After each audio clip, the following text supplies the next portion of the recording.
This is a fan-generated show. If you'd like to support us, please go to jrnyquist.blog. Also, don't forget to subscribe to our new Rumble channel. All your support is greatly appreciated. Hello, ladies and gentlemen. I'm thrilled to announce the release of my new book, Obama's True Legacy: How He Transformed America. There's a reason why Mike Huckabee calls it a ferocious and chilling read. Order it now at Amazon.com or at FrontPageMag.com. Thank you, and may God bless you. Good evening. Welcome to the Glazov Gang. Tonight, Mutiny in Russia, the inside story. With us this evening, J.R. Nyquist, an expert in geopolitics and the history of communism. He is the author of many books, including his latest, The Fool and His Enemy. Jeffrey, welcome back to the Glazov Gang. Thanks for having me, Jamie. Well, very strange developments in Russia. Very weird, kind of getting weirder. This Evgeny Prigozhin character of the Wagner Group is at the center of it all. Why don't I just give it to you and you give us the introduction of the origins of this quote-unquote mutiny that happened? Well, some months ago, Mr. Prigozhin, the head of Wagner PMC, that's a private military company, started making these podcasts or broadcasts on social media. He'd pose with the dead bodies of his soldiers. He'd do things like this, saying, they're not giving us the ammunition, and those grandpas in Moscow aren't supporting the troops, and they're a bunch of thieves, and, complaining about Chief of the General Staff Gerasimov, complaining about Defense Minister Sergei Shoigu, not really kind of directly attacking Putin, but there would be little things in there that would make probably Putin cringe, right? That it was kind of alluding to him. And this goes back, to the Battle of Bakhmut, to things happening in February, March, and it's getting more intense. You get to May. And of course, people are thinking, why isn't this guy being arrested? Why is this guy being allowed to say this? It's very strange. We're all thinking, this is very odd. And then there were things like in May, the Wagner mercenaries captured a colonel, a commander of a brigade that was operating in Bakhmut along with them, and they beat and tortured this guy. And then they filmed or they videotaped his confession. A Russian brigade commander being brutalized by Wagner, and they broadcast it, which was like, well, why doesn't the army go and arrest Wagner, arrest the Wagner officers? What is this? It's almost like they were staging this kind of a fight between the Wagner mercenaries and the army, and it was this weird kind of, Punch and Judy show. And then, of course, last Saturday, well, it started late Friday night, Prigozhin makes this video in which he's claims that his encampments have been attacked by the army. And it's Gerasimov and Shoigu that are the bad guys, and he's going to do something about it. So he takes his troops. They say, maybe 8,000 troops. You hear different numbers. He claimed he had 25,000. He crosses the border out of Ukraine. He breaks into Russia, into Rostov, where the Southern Military District headquarters are in Rostov, and he seizes it. He grabs it, and he's seen with the deputy chief of the Russian General Staff wagging his finger at him, he's telling them they've all been bad. I mean, supposedly shot down a couple helicopters. He shot a couple bodyguards or police, whatever, to do this. So there's people dying in this, supposedly. And then he garrisons Rostov. He leaves some troops behind to even lay mines in the city, and they're being applauded. He's having, selfies taken with some of the citizens. And this is very bizarre. And he says he's going to march on Moscow. He's going to take his troops in as a column. Some people were measuring it by satellites. I talked to some people watching it on satellite feed and saying, there's 105 miles of column here. Some people said there were 600 vehicles, whatever. The better part of a brigade. They took tanks with them in tank carriers. There were video of them loading the tanks on tank carriers. Supposedly were attacked by helicopter gunships on the road. Some civilian cars got lit up by accident, and helicopters were shot down, supposedly between 6 and 12. Supposedly a command aircraft full of I assume would be military intelligence people was shot down. by Prigozhin. He had flatbed trucks with anti-aircraft systems on them. And here he's steaming towards Moscow with this. He's gonna go take Moscow. He's gonna go fix the problem. And this is like a mutiny. This is insane. And as Saturday progresses, Putin comes out. He gives a speech. This is mutiny. This is treason. This is a stab in the back, he says. And then by some accounts, Putin leaves Moscow and goes to St. Petersburg. Other accounts, the official account is he didn't leave. And suddenly in the afternoon, there's a negotiation of some kind. Supposedly, President Lukashenko of Belarus has negotiated some kind of deal, and all is forgiven. They're turning around. It's all over, just like that. And then in the aftermath, Mr. Prigozhin goes to Belarus with Mr. Lukashenko to live happily ever after. And then weirdly, now they're saying at first it was 5,000, 8,000 Wagner mercenaries are also going to Belarus, and they're preparing encampments for them, if you can believe this. It is so bizarre. And Putin gives a speech on Monday, and he says, look, if you're in Wagner, we're not going to hold you. We're going to arrest the ringleaders. We're going to get those people that went. And by the way, they arrested General Sergei Surovikin, right? The General Armageddon. They arrested him. Said he was on the wrong side in this mutiny, whatever, like it was was this a provocation to inoculate the army for mutinies? Is that what it was? That they know that the army is having trouble, that Russia is losing the war. They're afraid morale's dropped so low, there will be mutinies. So they stage a phony one. And then just so nobody will try it again. It could be that's kind of the way the Russian system has worked for more than one century. But then this thing, in Belarus. See, Belarus is being loaded up with nuclear weapons right now. Lukashenko bragged about it this morning. They started moving nuclear weapons in there sometime earlier this month. We don't know how many. This has been in the papers, but they're moving them in.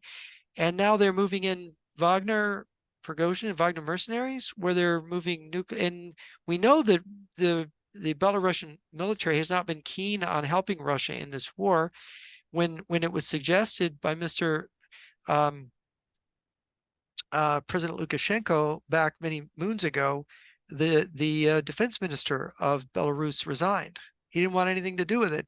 And they just couldn't that's a military that just doesn't want to be involved in this war.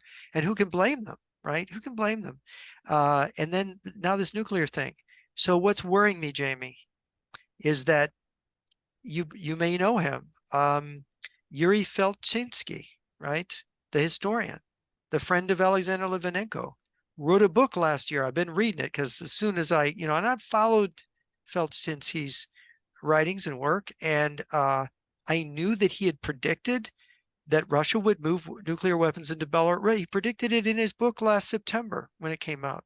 And when Jonathan Fink of the Silicon Curtain podcast questioned Mr. Faltinsky in April, it's an amazing thing he said.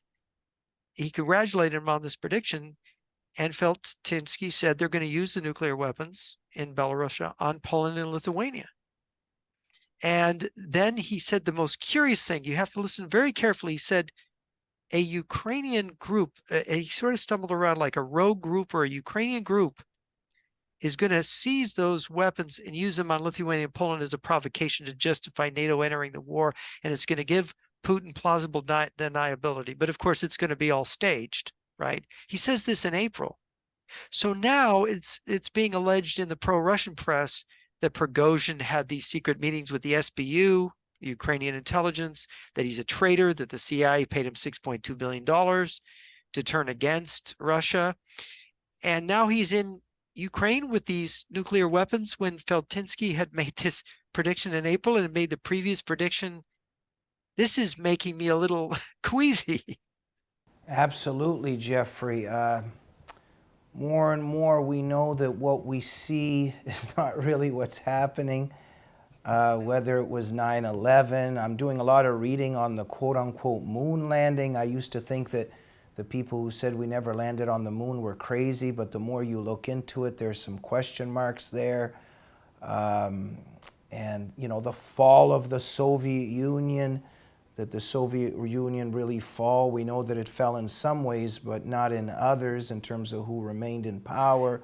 As we talked last time, these revolutions in Eastern Europe that were apparently anti-Soviet, we know that some of them were, but at the same time, as we discussed last time, the KGB turns out to be behind some of those revolutions. Was there really a Sino-Soviet split the way we thought? So there's always some kind of psyop happening in front of our eyes. So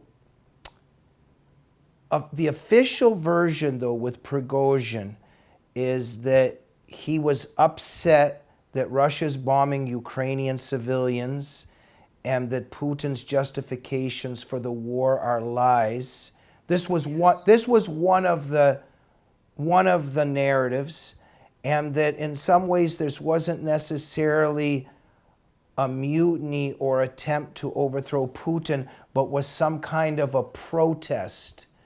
But it all doesn't really add up very well, does it? Technically, it is exactly a mutiny. When soldiers leave their assigned area, when they disobey orders, when they turn against their commanders, that's the definition of mutiny. And their commander is General Gerasimov and General or Defense Minister Shoigu. So, whatever the thing, and this point you made about, I did skip that. Prigozhin was previously a hardliner. He has, he runs troll farms. He was famously, he was Putin's caterer, right? Or Putin's chef, they call him. I mean, if you're a chauffeur or you're a chef or you're a bodyguard of Putin, you end up being a governor or a general or it's really weird how it works in Russia, right? It's who you know. But this is a very strange thing. He's a hardliner, and he's complaining that the Ministry of Defense is not doing enough to win the war and to help his soldiers and provide the ammunition, and they're a bunch of thieves. And then suddenly he is talking the war is wrong. All of the reasons which Putin gave, by the way, this is really criticism of Putin, saying there's no Nazis to put down in Ukraine, that there was no threat from NATO that forced them to do this invasion. I mean, that's really radical coming out of Prigozhin's mouth. And what's really crazy is that Prigozhin said those things where at the beginning of the war, you lose your job or be arrested or whatever for saying that. But he says it, and he revolts against his bosses in the defense ministry, because they're the people that are really paying Wagner PMC to fight. He revolts against them. And then what happens? He's allowed to go with his troops to another country, which has military union with Russia, by the way, and get away scot-free. When General Surovikin is arrested, what the heck does this mean? Jeffrey, okay, in terms of Faltinsky, in terms of what he's warning about or suggesting, and you've mentioned it and you write about it in your piece on your website, which I suggest everybody should go and read. So there's this one possibility that there's going to be a false flag nuclear attack launched against Lithuania and Poland by Russia soon in July. Now, why would that happen again? This is going to be a real nuclear attack, but it's not really Russia, but will look like Russia, and therefore give the United States an excuse to get into the war? What's the thinking there? Well, I think the way I read it, what Mr. Faltinsky is basically saying is that the leadership of the Russian Federation they're kind of crazy. They're not normal people. And they're the people that have murdered so many folks. They used polonium on Alexander Litvinenko. They used Novichok on Mr. Navalny. They shot down the other Mr. Nemtsov right outside the Kremlin on the street. These are just some of the murders. I mean, Paul Klebnikov, the famous journalist, was shot down on a Moscow street, and a Polikovsky was murdered in the lift outside her flat. I mean, and this is nothing. I mean, the list is huge of the number of people that have been murdered by these folks. And so these are murders, and we see the atrocities in Ukraine, the horror that's going on there, and they're losing the war. This is the thing that the military experts are really saying, is that this war is going badly for Russia. Look, they lost the Battle of Kiev. They had to withdraw. They lost the Battle of Kherson. They had that impromptu Ukrainian offensive in September that captured all kinds of military equipment, including all kinds of rail cars and trains that they caught. So they've suffered one blow after another in this war, and now the Ukrainian counteroffensive is coming.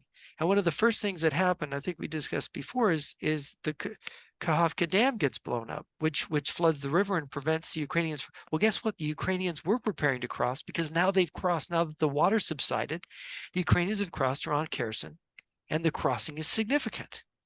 And so the Russian defenses look like they're not really, they're holding for the moment, but there's signs that there's going to be some breakage here. So how do they get out of the war? Russia has one ace left up its sleeve, and that's the nuclear, and they don't want a general nuclear war where everybody dies. But there is, very curiously, this NATO Summit meeting in Vilnius, Lithuania on the 11th of July. And they are actually, NATO officials are saying, this is a little worrisome. So they're beefing up the ballistic missile defenses, because they've thought of this. Probably they are looking at some of the same intelligence we are. And these pro-Russian alt-right blogs have invented a story. Oh, you'll just love this, Jamie. The story they've invented, incredibly, is that Victoria Nuland has, on a tape that's been erased, of course, no one can see it, has supposedly told the Ukrainians that World War III will begin on July 11th. And it's going to be nuclear war, and we're going to fight. It's going to go on for 16 years. And then, of course, this propaganda suggests that NATO and Victoria Nuland are behind it. She's the mastermind of World War III. So this is, and of course, she's been a villain of the Russian propaganda before regarding Ukraine. So this is even more ominous. And the Russians are sending a diplomatic plane to Washington, which they've talked about in a funny way. I mean, is this just a rotation of diplomats they're pulling back from Washington? What exactly they're claiming? Well, it's just a 3-year rotation, but some people are going, I asked some Russian speakers, well, how does this read? This is a TASS announcement. What does it mean? Don't know. But if you get a nuclear, let's say a rogue group gets a hold of a missile and fires it at that NATO summit in Vilnius, or fires one at Poland, or whatever happens. You see, now what are the Russians doing? They're threatening nuclear war constantly, and nobody's getting scared. Everybody's just ignoring the threats. It's like, what do you have to do to get people scared of a nuclear threat anymore? You have to detonate one, apparently. So if they actually detonate a nuclear weapon, maybe they can get everybody so scared, their knees will knock, and they'll go and have a peace conference, and Russia can get what it wants by negotiating when everybody's scared of nuclear war. That is the only thing I can figure. If this is true, I mean, I'm not saying that they're going to do a nuclear attack. I mean, maybe they just moved him there, Prigozhin there, to protect those nuclear weapons. Or maybe there's some other provocation involving Ukraine or Kiev, but something's going on. But I think if they want to get out of the war and hold on to their ill-gotten gains, that is a conceivable plan, you might say, that they might do to do it. But Jeff, 1 second.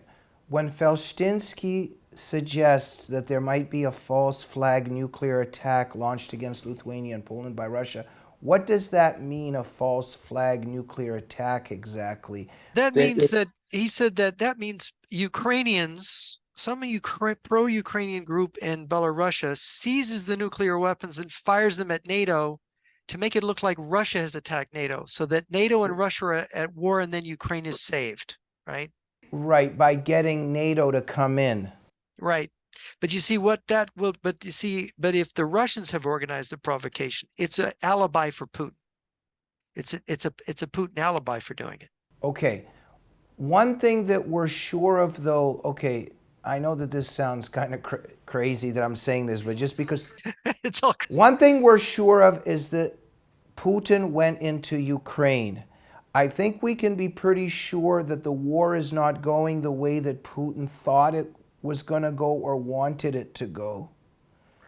But there is some evidence to suggest that there could have been peace arranged between Ukraine and Putin, but that the globalist powers, including the Biden administration, actually did things to obstruct peace because they actually like this war, and that war is profitable, and it's in the globalists' and Biden's interest to keep this war going. There is some evidence to suggest that. They don't really want peace. They don't care about the Ukrainian people or Russian people.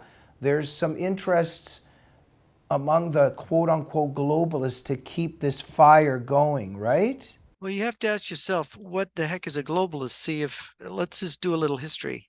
Globalism was a movement in the West to try to make sort of a global market, a global capitalist system where everybody kind of worked together originally. But then as the communists or the left got into the act, globalism, a good part of globalism, became a kind of a stalking horse or a front for communists.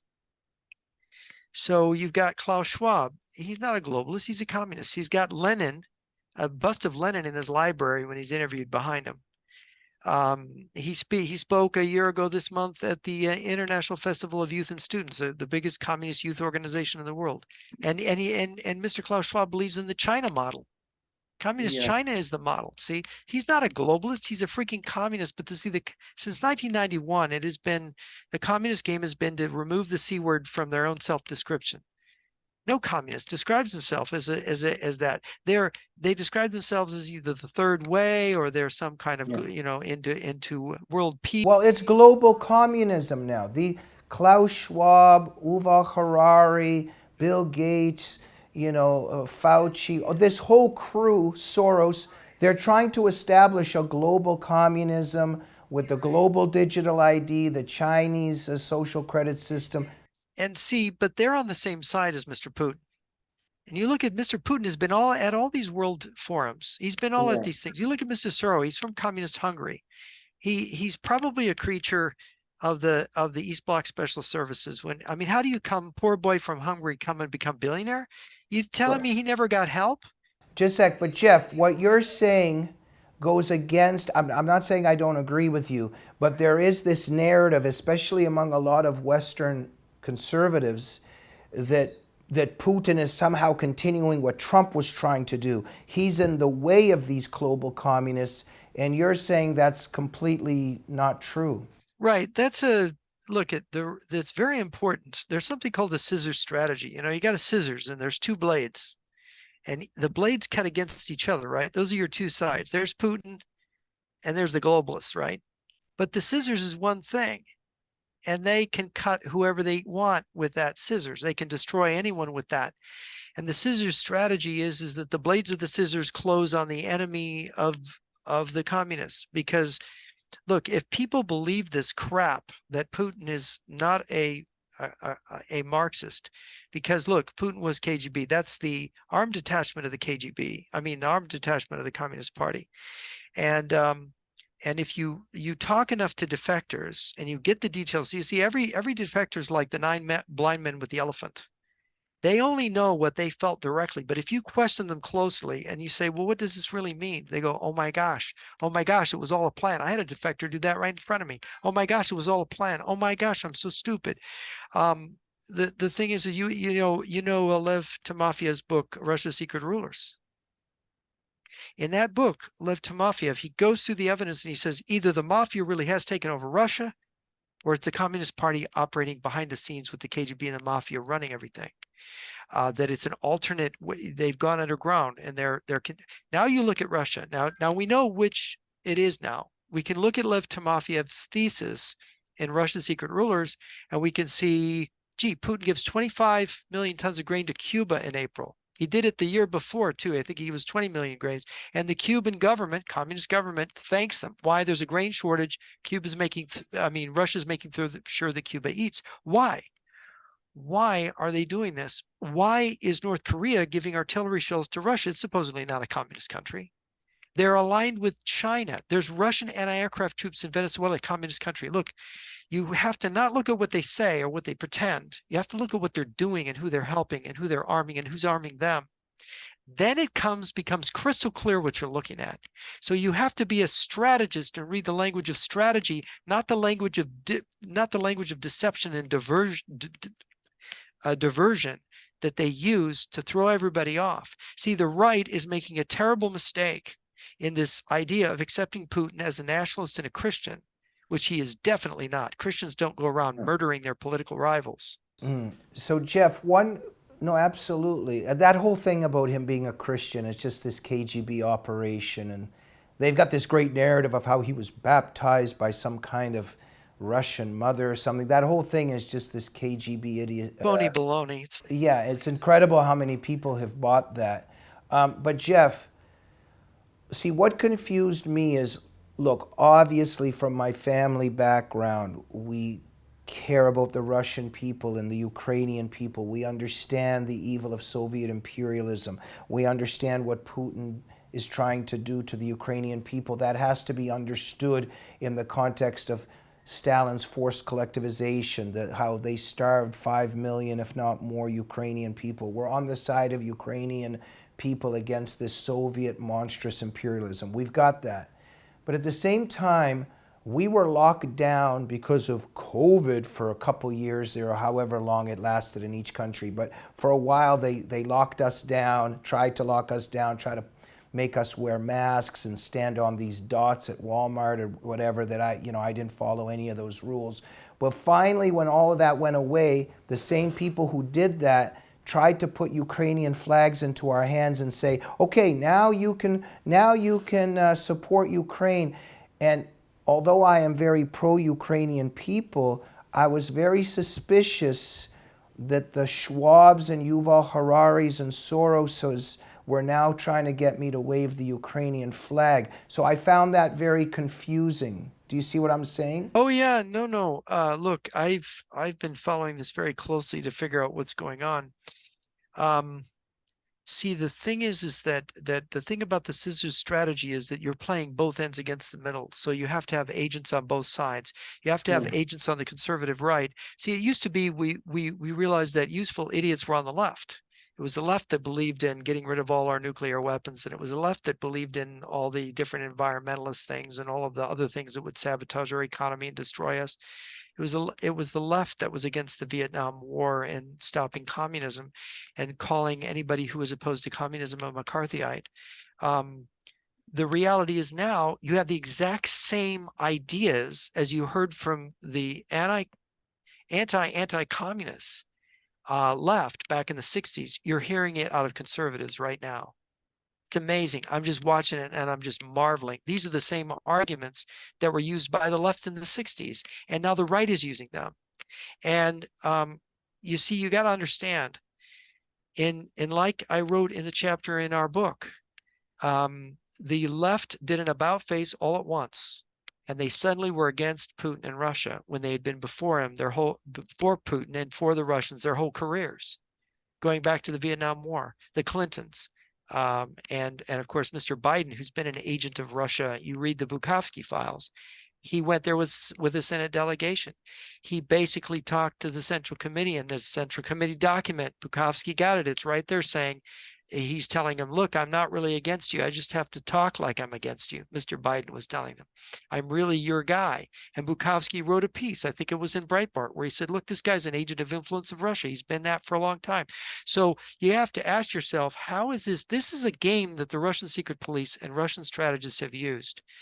This is called controlled opposition. This Western elite, these globalists, are Russia's controlled opposition in the West. And the reason they want to pose as being anti-Russian is they have to be that opposition. Because if they don't, then genuine conservatives become empowered by Russia's aggression. And they end up being on the traitor list. They want to make sure that the right believes Mr. Putin supports Mr. Putin, and they get on the traitor list.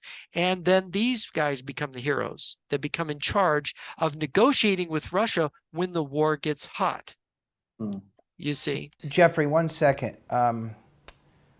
Let's just take a little break here. Thank you for all this information. It gets all so confusing that, as I said last time, one thing that we do is just go to the New Testament, because there's nothing confusing about Jesus Christ dying for us on the cross, and that we find salvation in him. And so ultimately, when we feel like throwing up our hands and thinking, what is there to believe, we lean on Jesus. I want to go to a quick break from our sponsors. Before I do, you mentioned our book.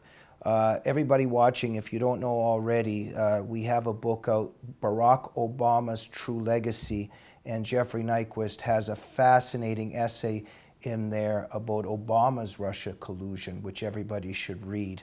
Let's just take a quick break with our sponsors. Hello, I'm Mike Lindell. Years ago, when I invented MyPillow, I was faced with every adversity you could think of. No retailers wanted to sell MyPillow. That's come full circle. Vendors took advantage of me, and I was copied by China. Well, by the grace of God, I was able to get through all that and learn from it. I have a passion to help other U.S. entrepreneurs, and that's why I created my new platform, mystore.com. We have hundreds of products from amazing entrepreneurs, and to celebrate, I'm going to put my pillows on mystore.com right now. You can get my standard My Pillows regularly $69.98, now only $19.98 with your promo code. Or you can get my standard queen size regular $79.98, now only $29.98. Or you can get my premium king size regularly $89.98, now only $34.98. So go to mystore.com and use that promo code on your screen to get huge discounts on all my store products. Thank you and God bless. And we are back with the one and only Jeffrey Nyquist. Jeffrey, thank you for educating us on all of these narratives behind the scenes. One doesn't know really, one has to be very careful in believing the official versions. But something very strange, of course, happening in Russia. I think Putin is pretending he's upset, or this is a game that they're playing. But there was a rumor that he had fled Moscow for St. Petersburg. Do we believe that, or that was maybe just another part of the game? Well, given that Mr. Prigozhin was let go to Kiev, to Belarus, and that his troops are allowed to go there, and Mr. Putin gave them that option in his speech on Monday and said, oh, they can go home, or they can join the Russian army, or they can go to Belarus. This is so mad on its surface, so weird, as you've said before, that none of this can be on the level. And Mr. Putin has been a good actor before. You've maybe seen him wink at the camera from time to time, and he's got some rather snappy remarks that he's given, shoot them in the outhouse. But the reality is that this is not at all straightforward. This is like chess. This is a game of deception. And in order for him to prevail in it, we have to be disoriented. You were talking before about, we've got communists and we've got wokeism and we've got all this thing in the West. These are formations, subversive formations within our society that originated on the communist-dominated left. And we forget where the origins were in the communist movement of all of this stuff. And it's permeated with Marxist thought. In fact, it's modeled on it. Radical feminism is and wokeism and all of it. It's and when you read the program of the Communist Party USA, which is everything, by the way, the Democratic Party is following, the Communist Party USA explains it very clearly. And what's very interesting is that Mr. Putin spoke at the 100th anniversary of the Bolshevik Revolution to the World Festival of Youth and Students, and he said, in Sochi in 2017, he said, "You are the future. We believe in you. We are behind you." What is that? You see, the thing is that this is not what it seems. And so when you're looking at Russia's preparing for war, China is preparing for, and what is Biden doing? He's been the most against renewing our nuclear forces. He came into office wanting to get rid of our Minuteman missiles, wanting to strip down our defenses, and just as Mr. Obama did. You see, you can tell a communist in the West because he wants to weaken the West militarily. You can tell a communist in Russia or China because they want to buy more missiles and more guns and more bombs, just like the dictator in North Korea. Right. Jeff, 1 second. Thank you so much. So look,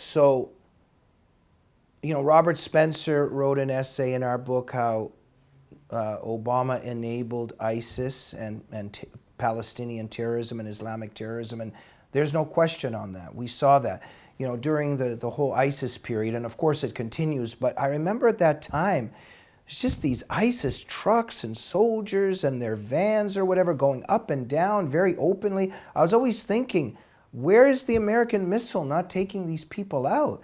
And then Trump gets in and just does it in the blink of an eye. So it's obvious what side Obama was on some levels. So why I'm mentioning that, just even in the context right now, Prigozhin troops are on a highway and they're just heading to Moscow. And you mentioned this in your essay on your site. Where was the attempt to stop this movement on the highway? You would think if there's this counter-revolution with all these tanks and troops heading to Moscow, that there would be an attempt to stop it. But there wasn't, except just something happened to one helicopter gunship or something. So that looked a little bit like theater as well, right? Oh yeah, well you see Russia's at war, so there's garrisons all over the rear of the Russian army and on the Russian frontier. So where were these garrisons? Where were these army troops? What was going on? Where was the Felix Dzerzhinsky regiment? But Jeff, you're leading these tanks and troops. There's this counter-revolution, Prigozhin, and then you're just on the phone. All right, we'll turn around and I'll just go to Belarus. Fine. It's bizarre. It's fake. It's fake. Like so much else we've seen that's theater in Russia over the last 30 years. Who pulls down the red banner with the hammer and sickle? It's Gorbachev. He does it himself. Why? The Communist Party has tortured and murdered and butchered people for a century to hold on to power, and they just pull the flag down? Give me a break. See, the thing is we wanted to believe so hard in this victory in the Cold War. We wanted to believe the nuclear threat was over, that we ignored all kinds of evidence and all kinds of testimony all around us. We just ignored it and said, shut up, go away, because we wanted to believe this so hard. That's our own corruption. That's on us. This is what we did as a society. We wanted to shop. We wanted, the Communist Party made a joke out of it. Shop until they drop, right? Let them shop until they drop. The Communist Party, they understand what they're doing. I used to listen to KPFK radio there in LA. And they would have, back in the mid-90s, they would have these little things. Well, Russia's really still communist. They would kind of admit these things. It's like, you don't believe everything you hear about what's happened in the former Soviet Union. Jeff, why are nuclear weapons being sent to Belarus if they are? Yeah, Yuri Faltinsky has a brilliant thing on this. He says, look, if they wanted to scare the West, they put the missiles in Kaliningrad. They just bring them in there into Kaliningrad. They'd scare the West that way. No. And it's interesting. In Belarus, they never got rid of the infrastructure for housing and maintaining nuclear weapons in their bases. They kept all that. And Faltinsky says they kept all that for a reason. They had a plan. And he says, so if they're moving the weapons into Belarus, when they could threaten them better with Kaliningrad, they're actually intending to use the weapons. And why? Because the retaliation would be in Belarus, but Belarus is really close to Europe. And Europe may not want to retaliate with nuclear weapons because it's too close. So you maybe have a conventional retaliation for a small nuclear attack coming over to the NATO side. And so he's suggesting this is a way for Putin to get out of this war, or to get what he wants, or to scare NATO into surrendering Ukraine, giving up Ukraine. And of course, the reason why Ukraine is important here, why the war in Ukraine, is that Ukraine rebelled from Russia in 2014. And the center of the Soviet aerospace industry, a good part of it was in Ukraine. And after the fall of the Soviet Union, that aerospace industry continued to serve Russia, contract to Russia. When the 2014 Euromaidan revolution happened and Crimea was invaded and the war started in Donbass, that ended.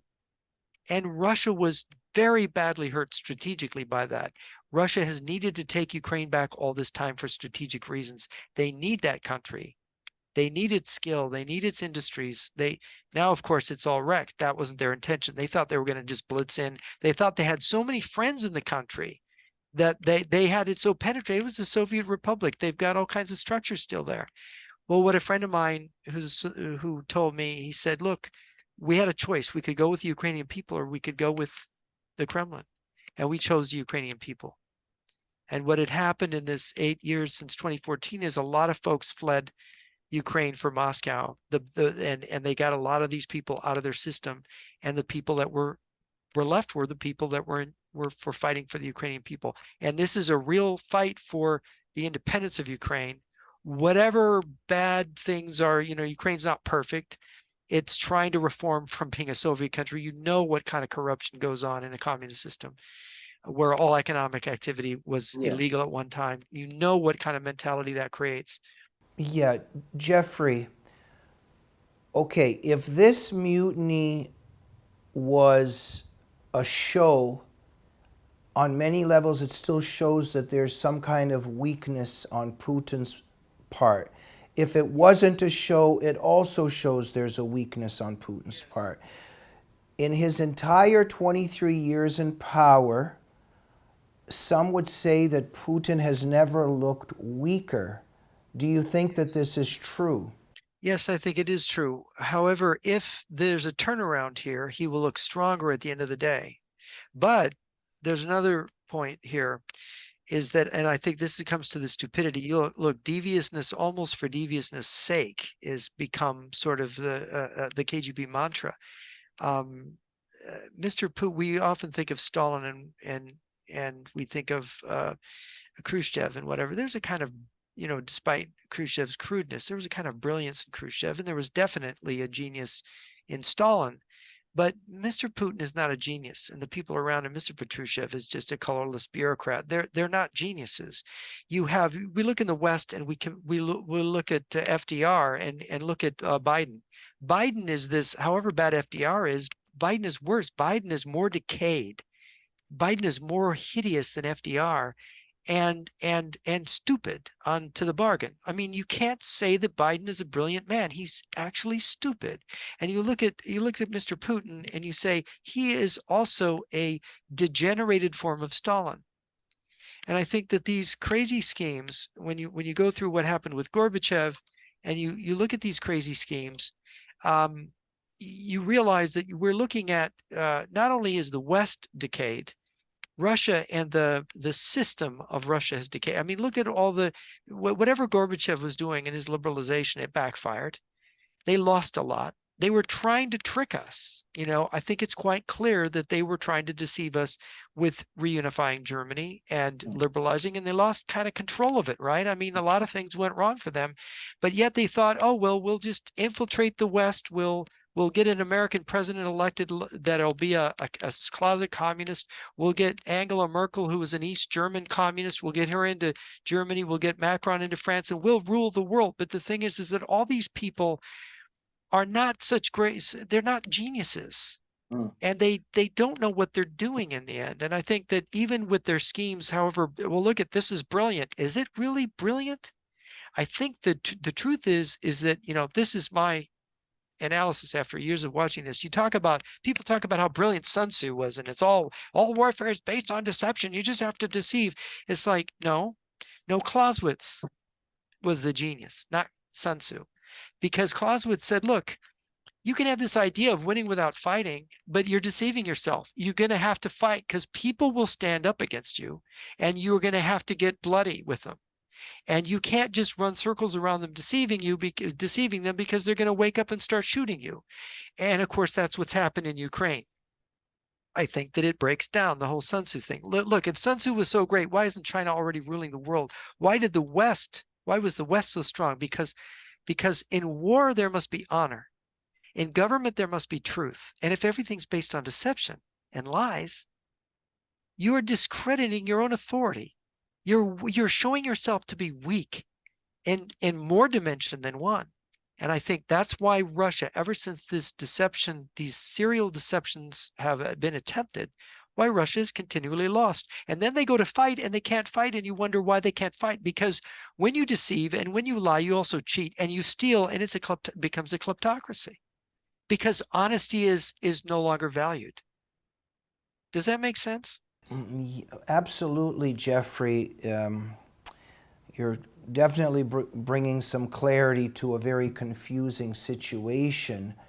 Jeffrey, does Russia have nuclear weapons that actually work? Are they more powerful than American nuclear weapons? Some say they have more nuclear weapons.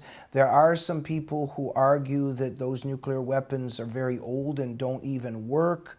What's the state of Russia's nuclear threat? And do you think Putin is evil and crazy enough to really push a button? Oh, I think he would push the button. I don't have much doubt about that, because I think that he is not as smart as Stalin or Khrushchev or even Brezhnev. And I don't think he is a brave man. I think we've seen that in the past in his behavior. When he was sitting in a room with other officials at a table that's that long, because there's a pandemic, he's not a brave man. He's kind of a coward, or he's become one. And so we're talking about people who are not great human beings. They're not good and they're not great. And so they're not really leaders, just like we don't have real leaders here in the West. People who have taken to, there's a famous sociologist, Vilfredo Pareto, who wrote a 3-volume work on general sociology. And he said that how does civilization end? It ends, he said, there are basically two political types, the lions and the foxes. And at the end of civilization, the foxes become preponderant, and all they believe in is lying and negotiating. And they basically bribe the barbarians and make all kinds of cowardly moves, and they collapse. And I think you can see that is happened to not only in the West, but it's happening in the East. And when Mr. Putin had the nerve to go into Ukraine, I don't think he knew what he was getting into. And so whatever this is that's happening, I think what we have is we have a degenerate West and a degenerate East. And this is the sort of, you can almost call it the clown show at the end, when we're going to have a denouement where everything is resolved. And we're going to find out here what is really going on with all these people. And I think we're close to that. Russia is going to either lose this war or try some kind of stunt here to get out of it. And Russia could end up fragmenting. There could be a real revolution in Russia. There could be a nuclear war. Any number of things could happen here, because these people are not that good at what they're doing. I don't think they know what they're doing. Jeff Nyquist, thank you for educating us. We might be a little bit more confused after the show than before, but this is what knowledge and information often does to us, right? Yeah, it is. No, this is not a simple subject. It's extremely complicated. Jeff Nyquist, thank you so much for joining the Glazov Gang. Am I correct that everybody should go to jrnyquist.blog? Yes, that's it. Thank you, Jamie. And my books are on Amazon. J.R. Nyquist. Fascinating stuff. And thank you always, Jeff, for being on the front lines of truth-telling and being for freedom and against evil forces. And we're grateful for everything that you do. Thank you, Jamie. Thank you. Thank you for joining the Glazov Gang this evening. Make sure you go to our Rumble channel and press subscribe and instant notifications. And after you do that, check out jrnyquist.blog. We'll see you soon. Good night.